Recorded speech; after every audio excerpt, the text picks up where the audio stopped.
pán Brodska bol asi 8 rokov námesačný a chodil tu pomedzi nás, tváril sa, že bdie a on vlastne spal a teraz sa zobudil. Za to by mal byť zastrelený bez súdu. Za vašej vlády tam nastúpila do pozície nejakej ekonómky bývalá servírka. Kto ju tam nominoval? No vedenie.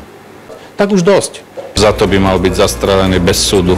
Vy sa tu chvíľkami dnes večer na seba tak pekne usmievate, až mi je to podozrivé. Inak som už počul, že ste boli spolu aj na káve. Je to pravda? Nie. Nie? Nie.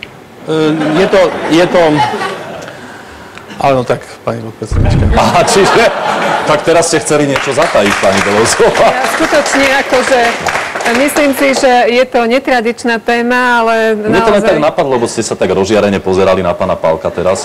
Nie, pán Krajcer, to Ale počkajte, tá káva asi bola, alebo bolo niečo iné? Idete trošku mimo a myslím si, že ste prešli latku, ktorá je únosná.